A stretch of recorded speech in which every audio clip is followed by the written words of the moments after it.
आखिर बहू से इतना बैर क्यों? दिल को छू लेने वाली कहानी। डॉक्टर परिधि, कुछ दिन बाद मेरे देवर की शादी है और सारा काम मम्मी जी ने संभाल रखा था। अब उनके बिना बड़ी परेशानी आ रही है। आप बताएं, हम उन्हें घर कब ले जा सकते हैं? राधिका ने बड़े गंभीर स्वर में कहा।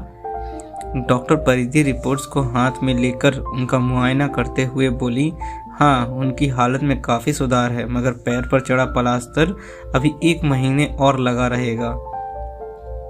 चल फिर नहीं सकती। अगर उन्हें घर ले जाएंगे तब भी उनका बहुत ख्याल रखना पड़ेगा। मैं तो तुम्हें सजेस्ट करती हूँ, एक नर्स रख लो, शादी वाला घर है, तुम अकेले इतना नहीं संभाल पाओगी। पास में बैठे ससुर विनोद जी बोले, बहू, डॉक्टर मैडम सही कहती हैं। जी, जैसा आप बोलेंगी हम वैसा ही करेंगे। और फिर मुझे मेरी बहू पर पूरा विश्वास है। यह तो यूं ही घबरा रही है। इसने तो हम सबको चकित कर डाला है। सब कुछ इतने अच्छे से संभाला है और कहती है कि अपनी सास के बिना कुछ कर नहीं पाएगी। हल्की सी मुस्कान लिए राधिका ने सारी रिपोर्ट संभाली और डिस्चार्ज पेपर बनवाने रिसेप्शन पर चली गई। उधर विनोद जी कमरे से समेटने अपनी पत्नी सविता जी के पास पहुंचे। अजी, डॉक्टर से पूछिए मैं कब से चल सकती हूँ? शादी वाला घर है, 100 काम पड़े हैं। मैं अगर बिस्तर में पड़ी रही तो एक काम नहीं होगा। मुझे पता है मेरी बहू के हाथ पांव नहीं चलते हैं। 4 बार कहो तब जाकर 1 बार हाँ बोलती है। कोई काम ठीक से नहीं कर सकती। देखो विनोद जी, मुझे अच्छे से पता है, मेरे बिना इस घर में एक सीख भी नहीं हिलती। जी के 2 बेटे हैं, सौरभ, गौरव। एक बेटी नीता। सौरभ की शादी को 2 साल हो गए हैं। अब गौरव की शादी कर रही हैं। इसी सिलसिले में घर में चहल पहल रहती थी। बेटी नीता ससुराल से हर दिन कभी काम और शॉपिंग के बहाने मायके आ जाती थी। आए भी क्यों ना, नीता घर में सबसे छोटी और लाडली बेटी है। उसकी शादी सौरभ की शादी के 6 महीने बाद लव मैरिज के चलते हो गई थी। ससुराल मायका एक ही शहर में होने के कारण लगता ही नहीं कि उसकी शादी हो चुकी है। वो आधा दिन ससुराल में गुजारती तो आधा दिन मायके में। जब से गौरव की शादी तय हुई है, नीता ज़्यादातर मायके में ही रहती है। इस वजह से उसकी दखल अंदाजी घर में बहुत ज़्यादा है। माँ बेटी मिलकर बहू राधिका को भी बहुत तंग करती हैं। उसे घर की हर जिम्मेदारियां और कर्तव्य तो अच्छे से समझा दिए गए हैं, मगर अधिकार एक भी नहीं दिया। बेचारी अपनी मर्जी से घर में रोटी सब्जी भी नहीं बना सकती। मगर राधिका अपने संस्कारों के चलते ना अपनी सास और ना अपनी ननद से कोई शिकायत रखती है। वे दोनों जैसा कहती राधिका उनका हुक्म सर आंखों पर रखकर मानती रहती, ताकि घर में शांति बनी रहे। वरना सौरभ के घर में घुसते ही राधिका की शिकायतों के पुलिंदे खुल जाते थे। इधर सौरभ भी कान का कच्चा था। माँ और बहन की बातों में आकर हमेशा राधिका को ही डांटते रहता। एक दिन सविता जी को बाजार जाने की जल्दी थी। नीता का बार बार फ़ोन आ रहा था। जैसे ही बाथरूम से जल्दीबाजी में निकलने की कोशिश की, उनका पैर साबुन पर आ गया और वही धड़ाम से गिर पड़ी। बार बार फोन की आवाज सुन राधिका उनके कमरे में आई तो देखा बाथरूम में सासू माँ बेहोश पड़ी थी। उसने तुरंत कार निकाली और सासू माँ को अस्पताल पहुंचाया। वहीं से सबको खबर कर दी। डॉक्टर ने बताया सविता जी के सिर में चोट लगी है, जिसकी वजह से वह कोमा में चली गई हैं। 48 घंटे का इंतजार करना होगा। यह सबकी सांसें थम गई थीं। शादी वाले घर में अचानक यह क्या हो गया?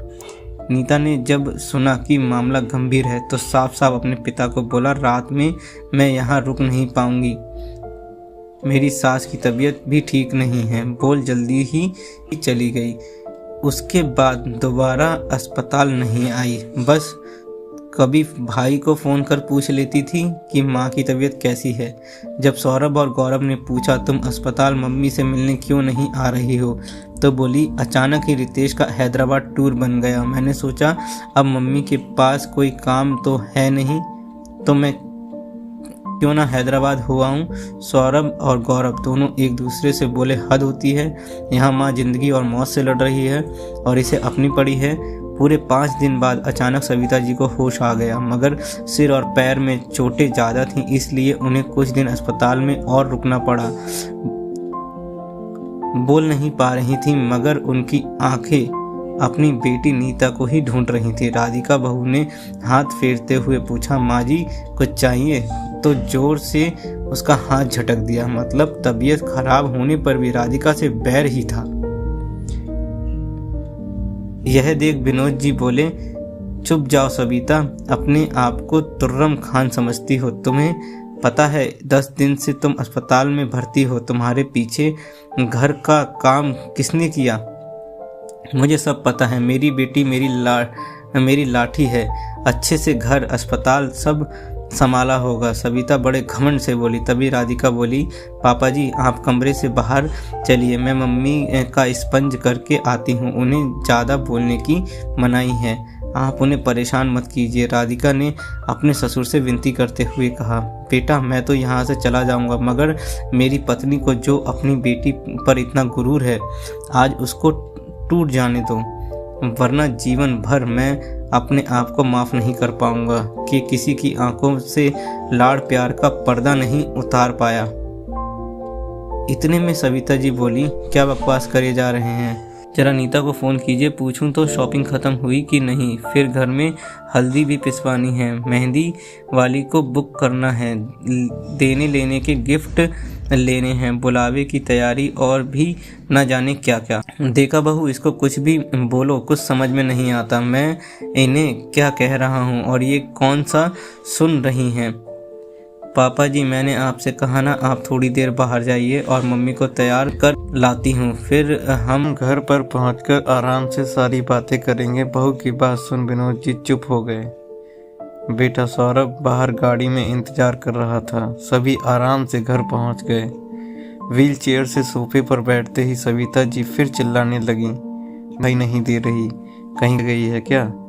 नीता नीता कर रही हो? घर में तो क्या अपने ससुराल में भी नहीं है, और ससुराल में छोड़ो शहर में ही नहीं है। उन्होंने थोड़े गुस्से में कहा, मैं नहीं है मतलब मैं कुछ समझी नहीं। तब सबने मिलकर सविता जी को सारी बात से अवगत कराया।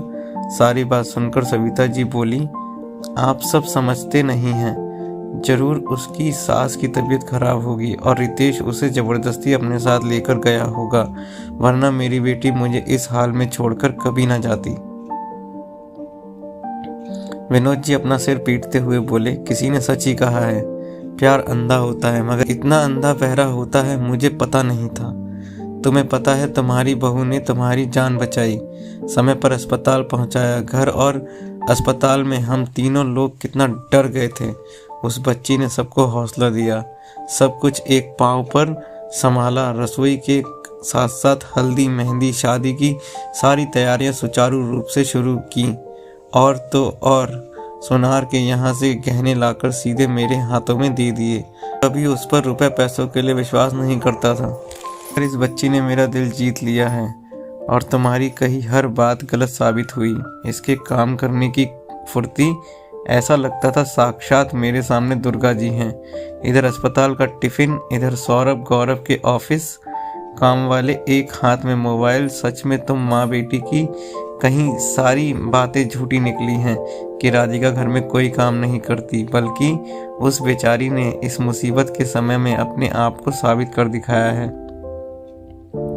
हाँ बस भी करिए, कौन सा बड़ा तीर मार लिया। घर की बहू है, जब सास पर मुसीबत आई तो इसे इसी तरह काम करना ही था। आप क्यों अपनी बेटी को छोड़कर पराई की इतनी तारीफ कर रहे हैं? घर की बहू है, ऐसा कोई एहसान नहीं किया, और आप क्या चाहते हैं अब मैं इसके पैर में गिर पड़ूं? आखिर बहू से इतना बैर क्यों? माना वह पराए घर से आई है, मगर उसने पहले दिन से ही तुमको और तुम्हारे पूरे घर को अपना मान लिया था, इसीलिए तुम्हारे लिए इतना कुछ किया। वरना तुम्हारी अपनी लड़की तो तुम्हें दोबारा पूछने नहीं आई। अब इतना भी तुम नहीं समझोगे तो फिर तुमसे बड़ा मूर्ख कोई नहीं। विनोद जी गुस्से में तमतमाते हुए वहां से चले गए। गौरव की शादी तय समय पर हो गई। सविता जी व्हील चेयर पर बैठी बैठी अपनी बहू का काम देख रही थी और बेटी की मेहमानी नखरे भी। विदा के समय सौरभ और राधिका ने कपड़े, फल, मिठाई, तोहफे ससम्मान नीता और रितेश को दिए। तब नीता गुस्से में बोली, शर्म नहीं आती भाभी आपको? माना माँ बीमार है तो क्या आप सस्ते में ही विदा कर देंगी? कम से कम दामाद को सोने की चैन और मुझे गले का सेट ही दे देती। दीदी आप एक काम करो, मेरे गले की सोने की चैन आप रख लो, मगर नाराज होकर मत जाओ। राधिका को ऐसा करता देख सविता जी बोल पड़ी। नीता, शर्म तो तुझे आनी चाहिए, जो अपनी माँ की तबीयत से तुझे कुछ लेना देना नहीं, तुझे सिर्फ अपना स्वार्थ और रुपया पैसा दिखाई देता है।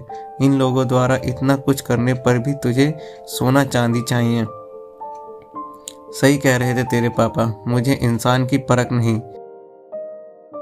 अगर होती तो आज बहू से पैर न पाले बैठी होती, मगर अब मैं समझ गई हूँ कौन अपना है और कौन पराया। बहू तुम परेशान मत हो, शादी ब्याह का मामला है, हर किसी को खुश करने का ठेका हमारा नहीं। इतना बोल सविता जी चुप हो गईं और नीता पैर पटकते हुए घर से बाहर चली गई।